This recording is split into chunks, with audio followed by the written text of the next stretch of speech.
নমস্কার। যাদের মীন রাশি তাদের জুলাই 2025 ঘন কালো, ঘন কালো কালো অধ্যায়, মর্মান্তিক যন্ত্রণা হেতু কঠিন সময়ের সাথে লড়াই। মাসটি আপনাদের জীবনে কেমন যাবে? সত্য কথা, সত্য বচন আমি বলবো। এই মাসটির জন্য আপনাদের কি ধরনের ঘটনা ঘটতে চলেছে, তার সত্যতা, তার সত্য কি ধরনের বিষয়গুলো ঘটবে তা তুলে ধরবো। এই প্রোগ্রামটি আপনাকে সঠিক পথ দেখানোর প্রোগ্রাম। এই প্রোগ্রামটি আপনাকে এই বিষয়গুলো পরিত্যাগ করার প্রোগ্রাম। এই প্রোগ্রামটি আপনাকে জীবনে কঠিনতম ঘন কালো অন্ধকার আপনার ঘিরে না রাখতে পারে, তার মধ্য থেকে উজ্জ্বল রৌদ্র আপনি পাবেন, তার দেখানো প্রোগ্রাম। এই প্রোগ্রামটি আপনাকে চলার পথের সাথী হিসেবে গ্রহণ করবে সেই প্রোগ্রাম। জানতে হলে থাকুন অনুগ্রহপূর্বক শেষ পর্যন্ত আমার সাথে। সুতরাং প্রোগ্রামটি কন্টিনিউ করার পূর্বে আমার পরবর্তী প্রোগ্রামগুলোকে অতি সহজে পাওয়ার জন্য চ্যানেলটিকে সাবস্ক্রাইব করুন এবং পাশে থাকা বেল আইকনটি অবশ্যই প্রেস করবেন। আসুন তাহলে শুরু করা যাক আজকের মূল আলোচ্য পর্বে, যার উপর ভিত্তি করে শুধুমাত্র গোচরকালীন পরিপ্রেক্ষিতে আলোকপাতটি করব মীন রাশির জন্য জুলাই মাসের জন্য। সেটি হচ্ছে গোচরকালীন ট্রানজিট। এক নজরে দেখে নিন গোচরকালীন ট্রানজিট কেমন থাকবে। রাশির অধিপতি সে বৃহস্পতি আপনার কোথায় রয়েছে? চতুর্থ ভাবে আছে। 1, 2, 3, 4 রাহু নক্ষত্র নিয়ে আছে, থাকবে। রাশিতে শনি আছে, রাশির তৃতীয়পতি শুক্র রয়েছে, রাশির চতুর্থে রবি আছে। এই রবি হাফ অফ দ্য মান্থ পঞ্চমে প্রবেশ করবে। রাশির পঞ্চমে বুধ আছে, এই বুধ 18 তারিখে বক্রী হয়ে যাবে এই পঞ্চম ভাবেই কর্কট রাশিতে। রাশির ষষ্ঠ ভাবে কেতু এবং মঙ্গল একসঙ্গে থাকবে। রাশির দ্বাদশে রাহু থাকবে। এই পরিপ্রেক্ষিতে যে ধরনের বিষয়গুলো উঠে আসবে তা সম্পূর্ণ সার্বিক সকলের জন্য আলোকপাত শুরু করতে চলেছি। প্রথমেই আসুন আপনাদের ভীষণ গুরুত্বপূর্ণ বিভাগটি, সেটি হচ্ছে মন মানসিকতা। এই প্রোগ্রামটি আপনাকে উদ্দেশ্য করে বলছি তা কিন্তু একদম নয়। এই প্রোগ্রামটি সার্বিক সকল মীন রাশির জন্য। দেখুন, মীন আপনার রাশিটি মীন, কিন্তু লগ্ন অন্য। কি বললাম? লগ্ন অন্য। তাহলে এই যে প্রোগ্রামগুলো করব তার এফেক্ট অনেকটা কম আপনি পাবেন। আর ভালো করে একটু শুনুন, চলে যাবেন না বাদ দিয়ে কথাগুলোকে। মীন রাশি আপনি আপনার হরোস্কোপ অনুযায়ী ফল পাবেন তা কিন্তু নয়। আপনার হরোস্কোপ, দেখুন আপনার হরোস্কোপ অত্যন্ত বলবান, অত্যন্ত ভালো রয়েছে, তথাপি আপনি দেখতে পাচ্ছেন সময়টা আপনার পক্ষে নেই। অত্যন্ত খারাপ চলছে, বেদনাদায়ক চলছে, অসহ্য যন্ত্রণা চলছে। সেটা তো আপনার হরোস্কোপ দেখলে হবে না। আপনার হরোস্কোপ অত্যন্ত ভালো রয়েছে, কিন্তু আপনার উল্টো দিকের মানুষটি, তিনি হতে পারেন আপনার স্বামী বা স্ত্রী, তার হরোস্কোপটি বর্তমান সময় পরিপ্রেক্ষিতে অত্যন্ত খারাপ চলছে। তাহলে কি হবে? তার নেগেটিভ ইম্প্যাক্ট আপনাকেও পেতে হবে। গেল, আপনি বিবাহিত জীবন না করে থাকেন, তাহলে আপনার বাড়ির যে বাবা মা আছে তাদের হরোস্কোপের যে নেগেটিভ ঊর্জা আপনাকে পেতে হবে, বা আপনার নেগেটিভ ঊর্জা তারা কিন্তু পাবে। অতএব আপনার সন্তান আছে, তার হরোস্কোপের যে পজিটিভ নেগেটিভ ঊর্জা সেটা আপনাকে পেতে হবে, আপনার তাকে পেতে হবে। মানে প্রত্যেকটার সাথে প্রত্যেকটার কিন্তু একে অপরের পরিপূরক। তাহলে আপনি দেখছেন যে আপনার হরস্কোপ অত্যন্ত ভালো, অত্যন্ত শুভ, দশা ভালো চলছে, গ্রহ অবস্থান ভালো আছে, পামও অত্যন্ত ভালো, কিন্তু ভালো ফল পাচ্ছেন না। জানবেন তাহলে আপনার পরিবারের কোনো মেম্বারের হরস্কোপে প্রবলেম চলছে, তার নেগেটিভ ইম্প্যাক্ট আপনাকে পেতে হচ্ছে। তাহলে একটা হরস্কোপ বিচার করার জন্য সবগুলো হরস্কোপ দেখতে হয়, বিচার করে তবেই নিখুঁত বিচার বলা যায়। গেল। এবার আসুন মূল কথায়। এখানে মীন রাশি কিন্তু 7.5 চলছে, ঠিক। আমি আবারও বলছি, যদি আপনার লগ্নটা মীন ছাড়া অন্য কিছু হয় তাহলে এই এফেক্ট গুলো কিন্তু কমবে। তাহলে 7.5 সবার জীবনে কিন্তু ভালো, মানে খারাপ ইম্প্যাক্ট দেবে তা কিন্তু নয়, ভালো ইম্প্যাক্ট দেবে। যেমন 7.5 সময় যে ব্যক্তি অত্যন্ত সাত্ত্বিক, অত্যন্ত পবিত্র, অত্যন্ত সৎ, অত্যন্ত দান ধ্যান করার অত্যন্ত মানে ভীষণ পরিমাণে, এবং যে ব্যক্তি ঈশ্বর সাধনায় একমাত্র সাধক ব্যক্তি, তাদের শাস্তির কোনো নেগেটিভ ইম্প্যাক্ট তার জীবনে পড়ে না, পড়বেও না। হ্যাঁ, শরীর স্বাস্থ্যের ক্ষেত্রে কিছু নেগেটিভ ইম্প্যাক্ট পড়ে, সেটা তার প্রাপ্তের কর্মফলের জন্য। তাই 7.5 সবার জীবনেই কিন্তু খারাপ প্রভাব নিয়ে আসতে পারে না, এটা প্রথম বলে রাখছি। 7.5 মানেই যে আপনার জীবনে ধ্বংসের কারক তা কিন্তু নয়, এটা প্রথম ক্লিয়ার করে দিলাম। গেল।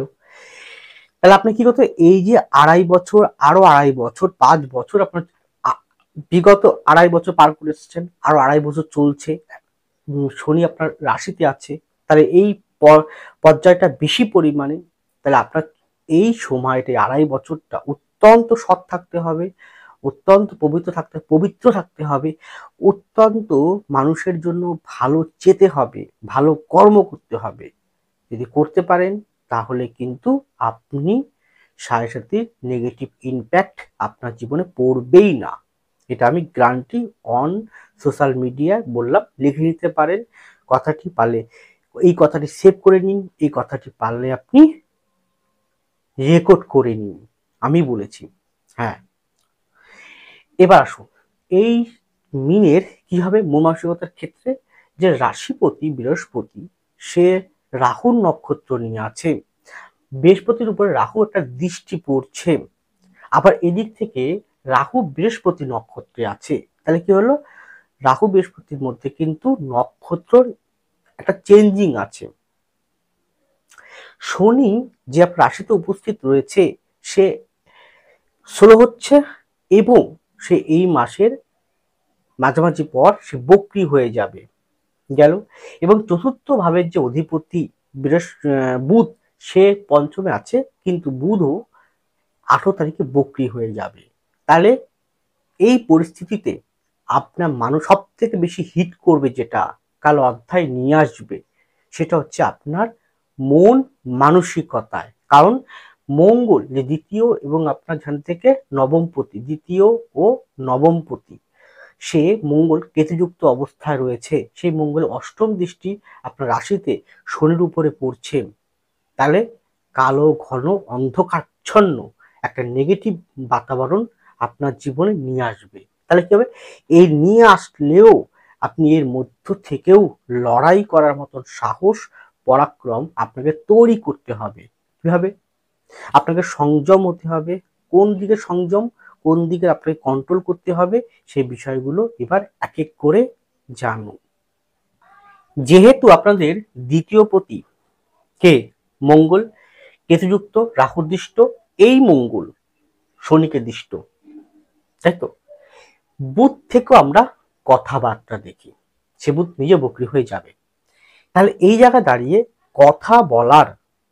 কথা বলার জায়গাটা আপনাকে যথোপযুক্ত কন্ট্রোল, যথোপযুক্ত সংশোধন, যথোপযুক্ত সচেতন থাকতে হবে। ভুল করেও আপনারা মুখ থেকে এমন কোনো বাক্য বের করবেন না যা অপরের মনে আঘাত লাগে, অপরের মনে আঘাতের মাধ্যমে সে অসন্তুষ্টি বোধ হয়। এই সংযম করতে হবে। দ্বিতীয়ত, আপনার মধ্যে এবং শনি রাশিতে আছে, তাহলে কি করবে, কিছুটা হলো আপনার কাজের প্রতি অনীহা, যদি শনি আপনার জন্মকুণ্ডলিতে খারাপ থাকে, যে দশা বর্তমানে রাহু কেতু বা শনি চলছে, বা চন্দ্রের সঙ্গে শনি, শনি চন্দ্র, রাহু চন্দ্র, রাহু চন্দ্র রাহু, বা শনি রাহু, রাহু শনি, বা মঙ্গল রাহু, রাহু মঙ্গল, শনি মঙ্গল, শনি মঙ্গল, এরকম যে চলে, বা শুক্র কেতু, কেতু শুক্র, যদি এরকম চলে, তাহলে কাজ করার প্রতি অনীহা এখন করব না। কারণ শনি যেমন অত্যন্ত পরিশ্রমী দেয়, অত্যন্ত ডেডিকেটেড দেয়, অত্যন্ত নিয়ম নিষ্ঠা দেয়, তাহলে শনি যদি খারাপ থাকে আপনার হরস্কোপে ও হাতে, তাহলে আপনি কিভাবে অলসতা এনে দেবে, এখন করব না, কোনো কাজে ভালো ভালো লাগছে না, পরে করব, কাজটাকে ফেলে রাখা, না ওর কাজের প্রতি মনে আসে না, ওর এই কাজটা করে কি হবে, তুই এই কাজটা করে তো কোনো ফলই পাবো না, এইরকম যে ভাবনাগুলো বারবার আপনার অন্তর্মননে কিন্তু দিয়ে দেবে। তার ফলে কি হবে, আপনি যে কাজের প্রতি অনীহা, কাজের প্রতি অশ্রদ্ধা, কাজের প্রতি অবহেলা করার ফলে আপনি আস্তে আস্তে কিন্তু নেগেটিভ ঊর্জার প্রতি বশবর্তী হয়ে গেলেন। তাহলে কি হবে, আপনি অটোমেটিক খারাপ ফল পাওয়া শুরু করবেন। তাহলে এর প্রতি সংযোগ আর এই বিষয়গুলো দেখলে, জীবনে অনুভূত হলে, সেগুলোকে আপনাকে ত্যাগ করতেই হবে। এরপরে কি, এরপর কিন্তু হ্যাঁ, যাদের হাতে শনি অত্যন্ত ভালো, হাতে এবং খরচ অত্যন্ত ভালো আছে, বৃহস্পতি অত্যন্ত ভালো আছে, শুক্র অত্যন্ত ভালো আছে বলবান, তারা কিন্তু এই সময়টা যদি অত্যন্ত সৎ থাকে, ধার্মিক প্রকৃতির মানুষ হয়, তারা কিন্তু এই সময়টা ঠিক ভালোভাবে সে কন্ট্রোল করে, সে কিন্তু এই কঠিনতম যন্ত্রণাময় জীবনের সাথে লড়াই করে সে কিন্তু জয়ী হতে পারবে। গেল, এরপরে কি আসবে, যেহেতু শনি শনির উপরে মঙ্গলের দৃষ্টি একটা পড়ছে, তাহলে আপনার মধ্যে ক্রোধ, খিটখিটে মেজাজ, হঠকারী সিদ্ধান্ত, তাড়াহুড়া করে সিদ্ধান্ত, তারপরে ইগো, এগুলো কিন্তু মারাত্মক পরিমাণে বাড়িয়ে দেবে। তাহলে আপনার উচিত কি, এগুলোকে সংযোগ নিয়ন্ত্রণ করা। গেল, মনটাকে সবসময় একটা ভারাক্রান্ত হওয়ার থেকে আপনাকে থাকতে হবে বিগত। আপনি কি করুন, এই সময়টা বই পড়ুন, এই সময়টা ঈশ্বরের নাম করুন, এই সময়টা আপনি কোনো প্রকৃতির মাঝে ঘুরে আসুন, এই সময়টা আপনি পরিবার সকলের সাথে মিলে একটু হাসি খুশি মিলে একটু কোথাও তীর্থ ভ্রমণ করে আসুন, এই সময়টা আপনি একটুখানি বেশি করে পূজা পাঠে মন দিন, এই সময়টা আপনি তা না করেন, যে কর্ম করছেন, আপনি যে কর্ম করেন, চাকরি করুন, ব্যবসা করুন, যে কর্ম করেন, সে কর্মের প্রতি মন দিয়ে, ফোকাস দিয়ে, কষ্ট হবে জানি, পারবো না জানি, তারপরেও কাজ করে চলুন। যতই উল্টো দিক থেকে, যতই নেগেটিভ বাতাবরণ আপনাকে ঘিরে ধরুক, আপনি সেগুলোর প্রতি মন না দিয়ে নিজের কাজটাকে ভালো করে করতে পারলে আপনি কিন্তু এই কঠিনতম সময় থেকে পার করতে পারবেন। নচেত কিন্তু আপনি আস্তে আস্তে ক্ষয় হতে হতে অন্ধকারচ্ছন্ন কালো ছাওয়ায় ঢেকে যাবেন। ভালো করে বুঝেছেন কি বলেছি আমি বলেছি এগুলোকে ত্যাগ করার কথা। এইগুলো আপনার এই মাসটিতে হওয়ার জন্য তৈরি হয়ে আসছে যোগটি। তাহলে এইগুলো যোগ যাতে আপনাদের ক্ষতি না করতে পারে, এই যোগ যেন আপনাদেরকে ধ্বংস না করতে পারে, যোগ যেন আপনাদেরকে পিছিয়ে না দিতে পারে, যোগ যেন আপনাদের সাফল্যর পথে কাটা হয়ে না দাঁড়াতে পারে, তার জন্য এখন থেকে নিজেকে ঠিক করতে হবে। ধ্যান করুন, মেডিটেশন করুন, মনটাকে ঠিক করুন। আর যদি একান্তই না পারেন, তাহলে যে কোনো মনোবিদদের কাছে যান, চিকিৎসা করান, বা যে কোনো অ্যাস্ট্রোলজার যান, যারা প্রকৃত কনসালটেন্সি দেয়, তাদের ব্যক্তিগত হরস্কোপ দেখান, যে আমি আসলে কি করব, কি করা উচিত, আমার কোন পথে যাওয়া উচিত, সেই অনুযায়ী নিজের পথটাকে রূপায়িত করুন। দেখুন আপনি ঠিক উতরে যেতে পারবেন। এরপরে আপনাদের শরীর স্বাস্থ্য, সেই জায়গাটা বলবো, প্রথম বিষয় যেটা বলবো সেটা হচ্ছে পেট সংক্রান্ত জায়গা, রক্ত সম্পর্কিত জায়গা, রক্ত মানে বিপি সংক্রান্ত জায়গা, অর্থোপেডিক আর্থারাইটিস সংক্রান্ত জায়গা, মেয়েদের ফিমেল অর্গান বা ফিমেল যে ধরনের রোগগুলো হয় সেই সংক্রান্ত জায়গা, পায়ের দিকটা খুব সাবধান। সবথেকে বড় কথা হলো চোট আঘাত পাওয়ার সম্ভাবনা বেশি হওয়া, মানসিকভাবে অ্যাংজাইটিসের মধ্যে পড়ে যাওয়া, একথা বিষয় যদি দেখছেন হচ্ছে, প্রবলেম দেখা দিচ্ছে, তাহলে দেরি না করে গো টু ডক্টর। এরপরে সাংসারিক বা বৈবাহিক জীবন, এই ক্ষেত্রে কঠিনতম সময়ের মধ্যেও ভালো খবর অবশ্যই আছে। সেটি হচ্ছে এই জুলাই মাসের শেষের দিকে যদি আপনার হরোস্কোপে অত্যন্ত বলবান থাকে মঙ্গল, শনি, রাহু, শুক্র, বুধ, বৃহস্পতি, তাহলে আপনি এই কঠিনতম সময়ের মধ্যেও ভালো কিছু পাবেন পৈতৃক বা সম্পত্তিগত দিক থেকে। কিরকম হয়, অর্থনৈতিক ভাবে কোনো প্রপার্টি পেলেন, সেটা বিক্রি করে অর্থ উপার্জন করলে অর্থ আসলো আপনার কাছে, প্রপার্টি বিক্রি করে দিলেন, অনেক দিন ধরে প্রপার্টি বিক্রি হচ্ছে না, সে প্রপার্টি বিক্রি হতে পারে, হয়তো জমি কিনতে পারেন, বাড়ি করতে পারেন, স্থান পরিবর্তন করতে পারেন, হঠাৎ কোনো আটকে থাকা কোনো টাকা আপনি পেতে পারেন। এগুলো কিন্তু ভালো ফল দেবে। কিন্তু মাসের প্রথম থেকে যে বিষয়টার প্রতি সচেতন থাকতে হবে সেটা হচ্ছে স্বামী স্ত্রীর মধ্যে সম্পর্ক জায়গা, এবং বেশি থাকতে হবে আপনার জুলাই মাসের মাঝামাঝি পর থেকে। এছাড়াও এখানে বলতে পারি যে আপনার পৈতৃকগত দিক থেকে, পৈতৃক হতে পারে, মা বাড়ির দিক থেকে হতে পারে, কোনো সম্পত্তি আপনি পাওয়ার কথা আছে, বা ভাগাভাগি হবে, বা আপনার অংশীদার আপনি একজন, সেইটা নিয়ে গন্ডগোলের সম্মুখীন প্রথম দিকে কিন্তু হওয়ার বেশি পরিমাণে কিন্তু তার দৃষ্টি গোচর হচ্ছে। মঙ্গল কেতুর ষষ্ঠ ভাবে অবস্থানরত, দ্বাদশে রাহু মঙ্গলের দ্বাদশে দৃষ্টি, এবং শনিকে দৃষ্টি করছে কে? মঙ্গল। গেল।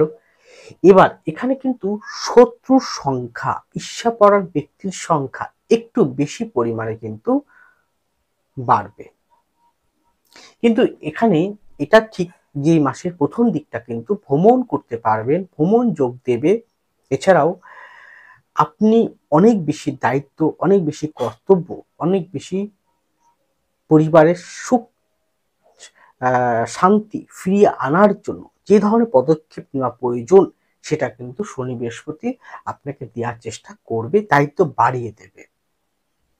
কিন্তু কোথাও না কোথাও আপনার কথাবার্তা, আপনার রাগ, আপনার হটমেজাজি, এইগুলোর জন্য অশান্তির কারক হতে পারে, সেই জায়গাটা খেয়াল রাখুন। উল্টো দিকে মানুষটিকে আপনি অনেকভাবে সহায়তা, অনেকভাবে হেল্প আপনি করার টেন্ডেন্সি এই মাসে আছে। এছাড়াও দেখবেন যে আপনার যদি হরোস্কোপ অত্যন্ত ভালো থাকে, অত্যন্ত সুন্দর থাকে, দশা ভালো চলছে, তার 50 থেকে 60% পজিটিভ ঊর্জা আপনার উল্টো দিকে মানুষটি কিন্তু পেয়ে যাবে। তার ফলে তার যদি কোনো কঠিনতম সময় থাকে সেটা অনেকটাই সে ব্যালেন্স করতে পারবে। গেল। এছাড়াও এখানে বলতে পারি যে উল্টো দিকে যেহেতু বুধ সে বক্রি হয়ে যাবে 18 তারিখের থেকে, তার 1 সপ্তাহ আগের থেকে, মানে দ্বিতীয় সপ্তাহ থেকে পরিবারগত দিক থেকে কোনো রকম কমিউনিকেশন থাকলে, যেমন ধরুন আপনি কোথাও কোনো জমি কিনবেন বা কোনো বাড়ি করবেন, মানে কমিউনিকেশন, সেই জায়গাটা আপনার হবে, কিন্তু একটু বিলম্ব আকারে হবে, পাবেন কিন্তু বিলম্ব করে, সেই মুহূর্তে সেটা কিন্তু নাও পেতে পারেন। হয়তো সেই সপ্তাহ পেলেন না, পরের সপ্তাহে গিয়ে পেলেন, বা তার পরের সপ্তাহে গিয়ে পেলেন, পাবেন, যোগ কিন্তু রয়েছে। ডিপেন্ড করছে আপনার ব্যক্তিগত হরোস্কোপ কি কথা বলছে। এরপরে কর্মজীবন। কর্মজীবনের ক্ষেত্রে প্রথম যেটা সংশোধন, সচেতন বা সাবধানতা অবলম্বন করতে হবে সেটি হচ্ছে কর্মের প্রতি অনীহা, কর্মের প্রতি একটু ঢিলেমি, কর্মের প্রতি একটু আলস্যতা ত্যাগ করতে হবে। কারণ দেখবেন আপনি যদি কোনো কোম্পানি বা কোনো সরকারি দপ্তরে চাকরি করেন, তাহলে আপনাকে কোথাও ট্রেনিং পাঠাতে, আপনি ট্রেনার, বা আপনি একজন কোম্পানির কোনো উঁচু পদের কোনো ব্যক্তি, বা আপনি এমন কোনো কাজ করেন যেটা গ্রুপিং, মানে আপনারা গ্রুপ মিলে কাজ করেন, বা আপনার আন্ডারে অনেক ব্যক্তি কাজ করে, তাদেরকে আপনি দেখাশোনা করেন বা তাদেরকে শিক্ষা দেন, কি করতে হবে কি করবেন না এসব করেন, ট্রেনার বা শিক্ষক আপনি একজন, তাহলে তাদের প্রতি কিছুটা হলো যে এই মুহূর্তে হয়তো আপনি করলেন কিন্তু করেও মনে শান্তি পাবেন না, মনে তৃপ্তি আসবে না, মনে হয় কি করছি, কি করব, একটা অনীহা বা ঢিলেমি ভাব, একটা যে কোনো প্রকার হেতু একটু কাজটাকে কোনোরকম করে উঠতে দেওয়া, প্রাণ না দেওয়া, প্রাণ না আসা, এইগুলো কিন্তু আসতে পারে। তাই এগুলোর প্রতি সচেতন থাকতে হবে। কারণ এগুলোর প্রতি যদি আপনি বেশি আকৃষ্ট হয়ে পড়েন, তাহলে কিন্তু তার নেগেটিভ ইমপ্যাক্ট আপনার ঊর্ধ্বতন কর্তৃপক্ষ আপনাকে ফলো করবে। তাহলে আপনাকে হয় ডিমোশন বা আপনাকে পদচ্যুত বা আপনাকে বাধ্য করবে আপনাকে রিজাইন দিতে। খুব সাবধান এই জায়গাটা। এবার আসি এই মাসের শেষে, আমি বলবো যে এই মাসটা একটু কঠিন যাবে, কিন্তু পরের মাস থেকে মানে আগস্টের মাঝামাঝির পর থেকে কর্মের জায়গাটা একটু উন্নতি রয়েছে। তথাপি তার মতো এই মাসে যারা আন্তর্জাতিক মানের ব্যবসা করছেন, দ্বাদশে রাহু রয়েছে তো, আন্তর্জাতিক মানে ব্যবসা করছেন, যেমন মানে আপনার কোনো মাল এক্সপোর্ট ইম্পোর্ট করছেন বিদেশে, বিদেশ বলতে জন্মস্থান থেকে 200 কিলোমিটার দূরে বা অনেক দূরে এক্সপোর্ট ইম্পোর্ট করছেন, সেই ধরনের কর্মকাণ্ডে যারা যুক্ত আছেন তাদের কিন্তু ভালো হবে, খুব ভালো ডেভেলপমেন্ট দেবে। গেল আধ্যাত্মিক জগতে যারা রয়েছেন, আধ্যাত্মিকভাবে যারা প্র্যাকটিস করছে, মানে কেউ একজন জ্যোতিষ তন্ত্র ট্যারোট বাস্তু পামিস সংগঠন এই সঙ্গে যুক্ত, তাতে যেন খুব ভালো হবে। যারা পূজা পাঠ পৌরোহিত্য করছেন তাদের খুব ভালো হবে। যারা বিভিন্ন রকম শিক্ষক মানে আধ্যাত্মিকতার কোনো শিক্ষা দান দিচ্ছেন বা আপনি যে গুরু শিষ্যদের শিক্ষা দিচ্ছেন তাদের অত্যন্ত ভালো হবে।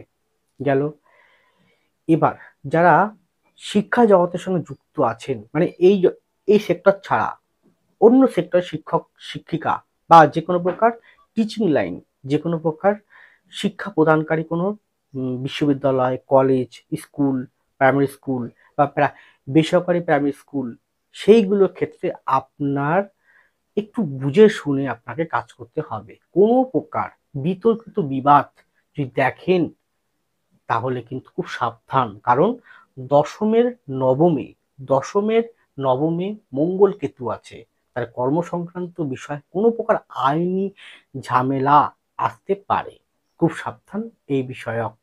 গেল কিন্তু যারা আর্ট ওরিয়েন্টেড বা শৌখিনত্ব, গান বাজনা, লেখনী, কবিতা আবৃত্তি, ডান্সার, এই ধরনের ছবি আঁকা, তাদের ক্ষেত্রে অনেকটাই ডেভেলপমেন্ট। যারা ট্যুর অ্যান্ড ট্রাভেলস করছেন, ভ্রমণ করছেন, ব্লগার আছেন, তাদের খুব ভালো হবে। প্রশাসনিক দপ্তরে খুব সাবধানে বুঝে শুনে নিজের দায়িত্বটুকু পালন করবেন। আর যারা থার্ড পার্সেন্টে কাজ করেন তাদের ক্ষেত্রে উন্নতি আছে, বা কমিশন ভিত্তিক কাজ করেন তৃতীয় ব্যক্তি হয়ে উন্নতি আছে। কিন্তু যারা পুলিশ মিলিটারি বিএসএফ আর্মি এই ক্যাটাগরি বা রাজনীতি করছেন, খুব সাবধানে এই মাসটি আপনারা কাজ করবেন বা আপনার পরিচালিত করবেন জীবনটাকে। এগুলো বুঝে শুনে চলুন, দেখুন অবশ্যই কিন্তু মাসটি আপনারা অতিক্রম করতে পারবেন। আর এই কঠিনতম সময় তাদের জীবনেই বেশি অ্যাক্টিভ হবে যাদের বর্তমান গোচর সাপেক্ষে নিজের ব্যক্তিগত হরস্কোপটি ভালো নেই, দশা ভালো চলছে না, তাদের জীবনেই অ্যাক্টিভ বেশি হবে, বাকিদের কিন্তু ততটা হবে না। আপনার লগ্ন যদি হয় অন্য রাশি, আপনার মিন লগ্ন অন্য, তাহলেও এফেক্টটা অনেকটাই কমে আসবে। দেখতে হবে ব্যক্তিগত হরস্কোপ এবং আপনি যেখানে বসবাস করেন সেখানের পরিবেশ কেমন, সে বাস্তু কেমন, আপনার স্বামী স্ত্রী পুত্র কন্যা পিতা মাতা হরস্কোপ কেমন, সব দেখে তবেই কিন্তু আপনার উপরে ফলটা এসে উঠবে। শেষে আবারও বলছি, শনি 7.5 চলছে, সুতরাং সৎ থাকুন, নিষ্ঠা থাকুন এবং সৎ থেকে ভালো কার্যের সঙ্গে যুক্ত থাকুন, সকলকে ভালোবাসুন, সকলে ভালো চান, পরনিন্দা পরচর্চা থেকে থাকুন বিরত, ঈশ্বরের প্রতি থাকুন নিষ্ঠা, নিজের আত্মবিশ্বাসটা ফিরিয়ে আনুন, সংযম করুন, অবশ্যই ভালো ফল লাভ করবেন। ভালো থাকুন, সুস্থ থাকুন, এগিয়ে চলুন। নমস্কার, জয় মা তারা।